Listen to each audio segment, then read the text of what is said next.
Con sus acciones se ha ganado la admiración de muchos, pero también la desaprobación de tantos otros. Para algunos es el estandarte de la lucha humanitaria, mientras ha sido cuestionada severamente por asociaciones que no dudan en catalogarla de funcional a los totalitarismos. Su lucha contra la miseria es reinterpretada por sus detractores como una forma perversa de perpetuar las desigualdades del mundo. Pero, ¿cuál es la historia detrás de este polémico personaje? Indagaremos sobre sus inicios, sus titánicos proyectos, sus deslumbrantes visiones religiosas, su bizarro paso por el universo heroico de Marvel, el exorcismo que protagonizó en sus últimos días de vida y más. Por eso hoy, nuestro viaje va a terminar el 5 de septiembre de 1977. El día que murió la Madre Teresa de Calcuta. Un milagro es definido como un suceso extraordinario y maravilloso que no puede explicarse por las leyes regulares de la naturaleza y que se atribuye a la intervención de Dios o de un ser sobrenatural. El brasileño Marcílio Andrino, ingeniero mecánico de profesión de 35 años, fue ingresado de urgencia al hospital en 2008 presentando grandes trastornos en la esfera neurológica. En diciembre del mismo año le diagnosticaron una infección en el cerebro e hidrocefalia. Durante un mes fue tratado con antibióticos a la vez que las consecuencias de la enfermedad avanzaban sobre él.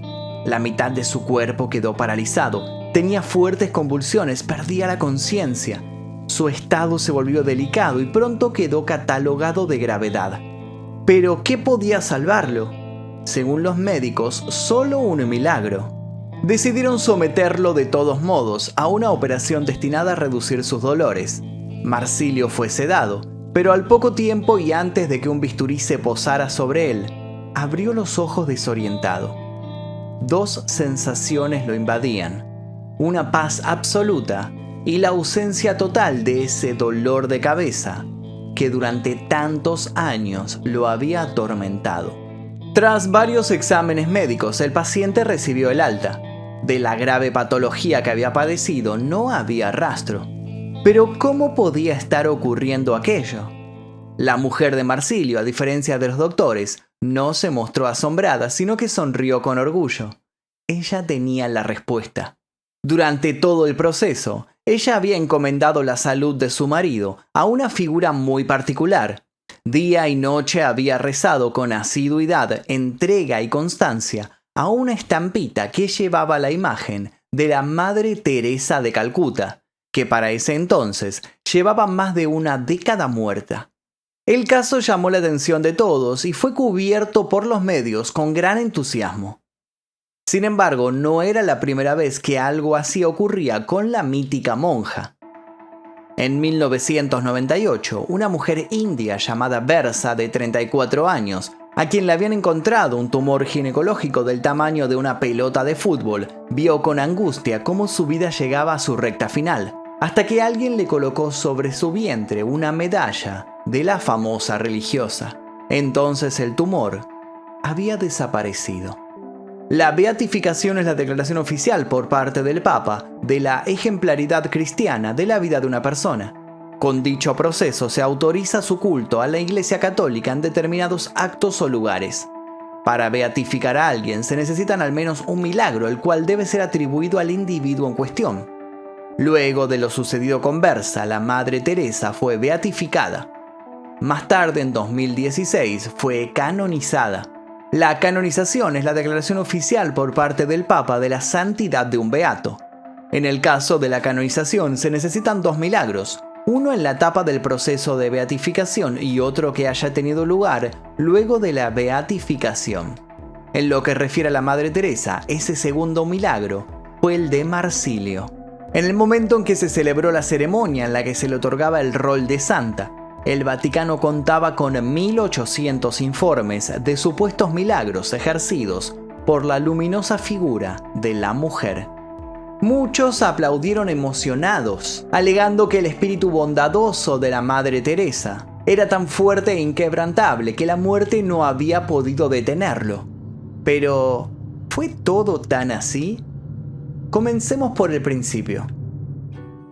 Nacida el 26 de agosto de 1910 en Skopje, capital de Macedonia, Agnes Gonche-Bonjaxiu era la hija menor de Nikola y Drana Bonjaxiu. Agnes tenía tan solo 8 años cuando su padre murió repentinamente en 1918.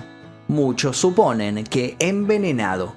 Desde entonces, la religión desempeñó un papel importante en la juventud de la joven, tanto en su experiencia en una parroquia local de Santa María, como en su fascinación por los misioneros y su trabajo en Bengala. De hecho, a los 12 años decidió seguir una vida dedicada al catolicismo, y no hubo vuelta atrás. Si algo caracterizaba a Agnes era su perseverancia para cumplir sus objetivos. A los 18 años de edad, Agnes saludó a su familia por última vez. Ella ya no volvería a verlos, aunque ellos se cansarían de ver su cara en periódicos y noticieros. Pero no nos adelantemos tanto. En 1928, la chica se unió a la orden de monjas conocida como las Hermanas de Loreto antes de viajar a Irlanda para aprender inglés. Al año siguiente, Agnes viajó a la India, espacio donde tomó finalmente sus votos como monja el 24 de mayo de 1931. También adoptó un nuevo nombre, como a menudo lo hacían las entrantes a la orden religiosa para simbolizar su nueva vida. Agnes escogió el nombre de Teresa en homenaje a Santa Teresa de Ávila, una monja española del siglo XVI. La Madre Teresa enseñó en la escuela para niñas de Saint Mary, en Calcuta, durante 15 años, permaneciendo allí incluso después de tomar sus votos solemnes en mayo de 1937. De hecho, la nombraron directora de la escuela en 1944. En poco tiempo, la Madre Teresa había cumplido sus objetivos con creces. Tenía una vida dedicada a su entorno, a los jóvenes, y era querida y admirada por quienes la rodeaban, que veían en ella no solo a una mujer dedicada, sino que también a una consejera y una guía. Sin embargo, no se sentía tan completa. María Teresa no encontraba en lo que le sucedía un real crecimiento espiritual. Se sentía estancada y su constante sonrisa escondía un sórdido vacío existencial. Pero un día todo eso cambió. Ocurrió el 10 de septiembre de 1946 mientras viajaba en tren. En esa ocasión, Teresa afirmó haber experimentado un llamado del más allá intenso y poderoso. Un llamado que la proclamaba entregarse a los más pobres, una señal inequívoca para dejar su convento y establecer su propia comunidad religiosa. ¿Qué hizo ella al salir de este éxtasis? ¿Al bajarse del tren y tomar un poco de aire? ¿Creyó que todo se había tratado solamente de una alucinación? Claro que no. En 1948, y ante la vista azorada de todos sus compañeros, se despidió de su convento para recibir formación médica en el Hospital de la Sagrada Familia en Patna. Luego se calzó su icónico sari blanco con una franja azul y se mudó a los barrios más pobres de Calcuta. Ella sentía que tenía una misión. Inicialmente, la lucha de Teresa se centró en abastecerse de comida y recibir suministros básicos para llevar a cabo su trabajo. Cada noche, mientras rogaba por la comida que necesitaba, una parte de Teresa la tentaba a regresar a la vida relativamente cómoda que había conocido en el convento. Su propia congregación no dejaba pasar oportunidad para ofrecerle más y más beneficios si aceptaba restituirse en su cargo. Pero ella se mantuvo firme. Estaba sufriendo en su camino. Pero sufrir era lo que, según entendía, Jesús quería para ella. Solo sufriendo podría entender el sufrimiento de los demás. Su trabajo fue recompensado en octubre de 1950, cuando el Vaticano le dio permiso para comenzar su propia comunidad religiosa, las Misioneras de la Caridad. Una organización que comenzó en Calcuta con solo 13 miembros. ¿Qué esperaban de ella?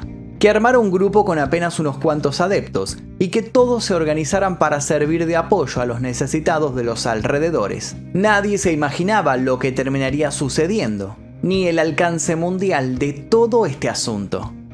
La Madre Teresa enfocó sus esfuerzos en los niños pobres que hallaba en las calles, enseñándoles a leer y a cuidarse por sí mismos.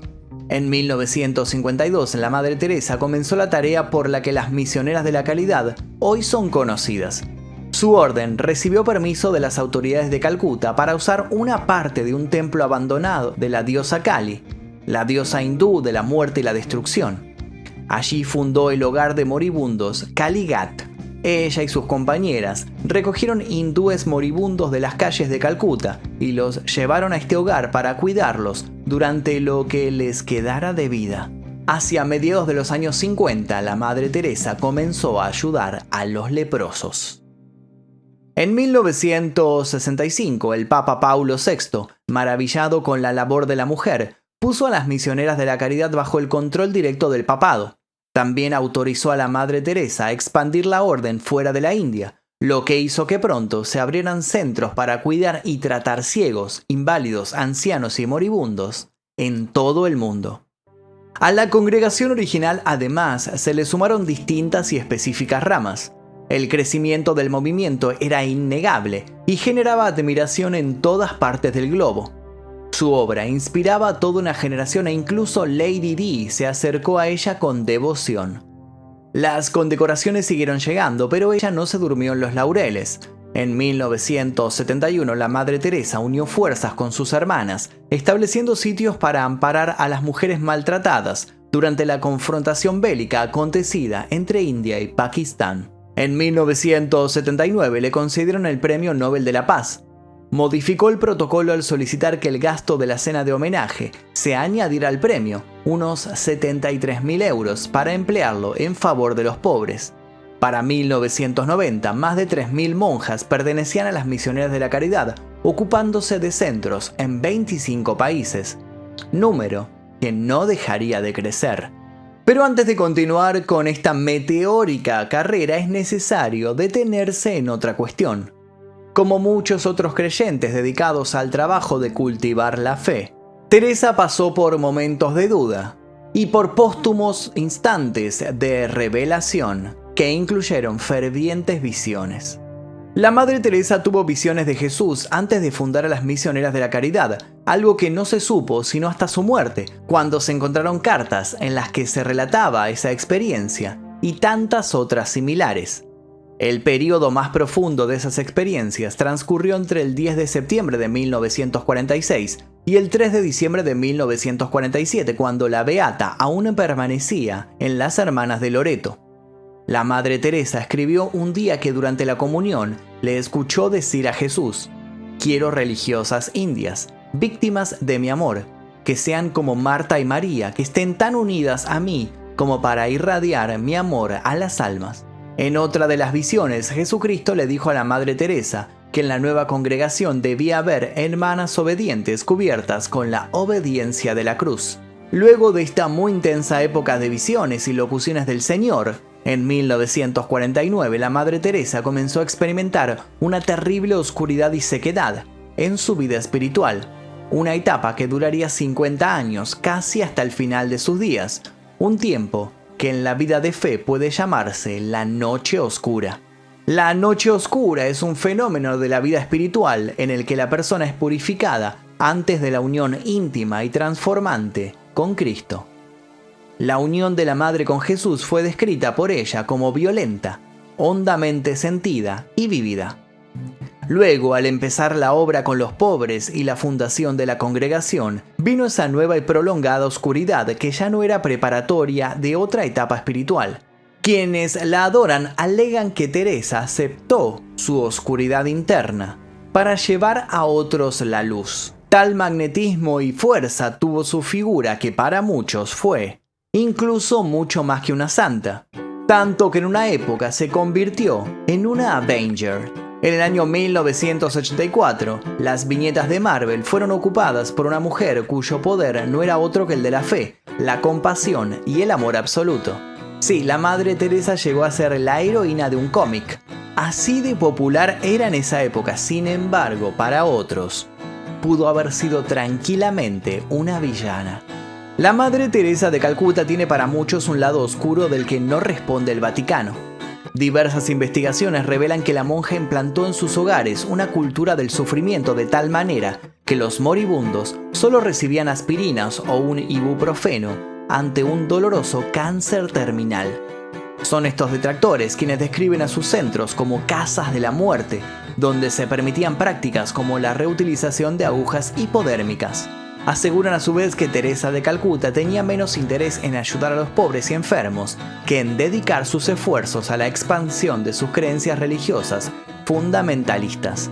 Sostienen por otro lado que la difunta monja es una figura que utilizó su imagen para lograr propósitos políticos, como su ferviente campaña en la que criticaba el aborto, los métodos anticonceptivos y el divorcio. Por último, quienes alegan que la Madre Teresa no fue ninguna santa, esgrimen como argumento que la larga lista de políticos cuestionables de quien ella recibía ayuda, al tiempo que tildan de sospechoso el modo en que gestionó las grandes sumas de dinero que recibió en su vida. Para quienes detestan su imagen, la Madre Teresa no fue más que un invento de periodistas aliados con políticos de derecha. Más allá de todas las críticas o gracias a ellas, la Madre Teresa nunca salió del ojo de la opinión pública. En 1986 se reunió con Fidel Castro en Cuba y consiguió permiso para asistir a los pobres en la isla. Ese mismo año obtuvo el permiso de Juan Pablo II para construir un centro dentro del Vaticano. Finalizando los años 80, amplió esfuerzos en los países comunistas, donde anteriormente habían ignorado las misioneras de la caridad. También viajó para atender a las víctimas del accidente de Chernobyl, motivo por el cual le dieron la medalla de oro del Comité Soviético de la Paz. En 1990 el Papa le instó a que realizara sus tareas con menor rigor debido a su cada vez más precaria salud. Por ese año renunció al liderazgo de la congregación, pero el pedido de todas las hermanas la hizo retomar el lugar. Los meses pasaron y Teresa comenzó a arrastrar varios problemas cardíacos. Sufrió un primer ataque al corazón durante una visita al Papa Juan Pablo II en 1983 y un segundo 6 años después, en 1989. En 1991, la Madre Teresa volvía por primera vez a su tierra natal.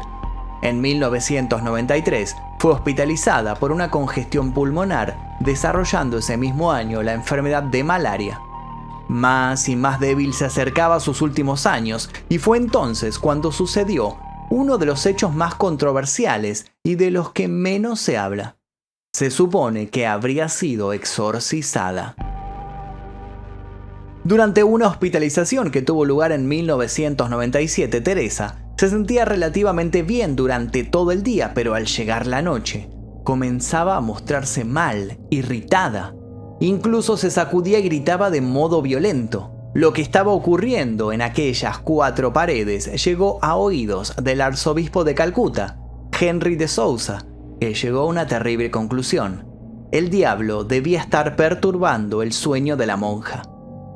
De Sousa no iba a permitir que eso pasara y no tardó en preparar todo para un ritual de purificación y junto con el sacerdote local realizó el famoso exorcismo, al que muchos se opusieron. Al correr la noticia, las críticas no se hicieron esperar y fueron tan fuertes que el sacerdote local acabó cambiando su discurso y dijo que simplemente oró por la Madre Teresa para ayudar a aliviar su insomnio y su paz interior. En cuanto a de Sousa, el arzobispo guardó silencio sobre el ritual hasta 4 años después de la muerte de la Madre Teresa, y sus acciones dejaron a muchos católicos confundidos y enfadados. Para muchos biógrafos, el episodio nunca sucedió. Otros, por las dudas, se persignan y siguen agradeciendo en silencio a de Sousa por los servicios prestados. La última crisis cardíaca de Teresa, la que acabó con su vida, coincidió con un apagón en la ciudad, por lo que la mujer debió ser internada en una clínica de lujo con generador propio. Cuando abrió los ojos y se vio rodeada por médicos, monitores y aparatos de última generación, protestó. O al menos eso dice la versión oficial. Sus palabras habrían sido: si mis pobres se mueren en la miseria, quiero morir como ellos. A los 87 años, Teresa murió y su último pedido, el de ser enterrada con un acto simple, tampoco se cumplió. Su funeral fue multitudinario y acudieron al mismo las más variadas figuras, tanto de la política, la religión y el espectáculo. El pueblo al que decía representar también estuvo ahí. Hubo llantos y homenajes muy emotivos. El féretro fue envuelto en una bandera india y colocado por una escolta militar en el mismo carruaje utilizado para el funeral de Mahatma Gandhi en 1948. Su cuerpo fue enterrado en la casa madre de las misioneras de la caridad. Su tumba se convirtió rápidamente en un lugar de peregrinación y oración para gente de fe y de extracción social diversa. En 1997, las hermanas de la Madre Teresa contaban casi con 4.000 miembros y se habían establecido en 610 fundaciones en 123 países del mundo. Luego de que fuera canonizada, muchos estudiosos se encargaron de presentar pruebas para demostrar que los supuestos milagros que hablaban de su poder desde el más allá en realidad tenían una explicación lógica y científica. Sin embargo, para quienes deciden creer, todo seguirá quedando en el terreno del misticismo, lo sobrenatural y la fe. Santa, figura política. Agria representación de una religión que se dice humanitaria, pero se dedica a absorber la energía vital de la población. El debate hasta el día de hoy continúa. De un modo u otro, el rostro de Teresa de Calcuta sigue inspirando a muchos. Al día de la fecha, muchos de sus seguidores se están animando a cuestionar sus ideas más ortodoxas y también estrictas para adaptarlas a un mundo que, si bien sigue siendo igual de injusto que en su época, no deja de transformarse. Y hasta aquí el video de hoy de la Madre Teresa de Calcuta, espero que les haya interesado. Quiero que me dejen su opinión sobre esta polémica figura. Hay gente que la odia, gente que la ama, gente para todas las opiniones, así que si tenés una opinión sobre ella te invito a dejarla aquí debajo. Te dejo un par de recomendaciones para que sigas haciendo maratón en este canal. Te invito a dejar también alguna sugerencia para posibles futuros videos, ya que tenemos en cuenta todo lo que ustedes escriben aquí debajo. Sin nada más que decir, me despido. Mi nombre es Magnum Mephisto y esto fue El Día Que.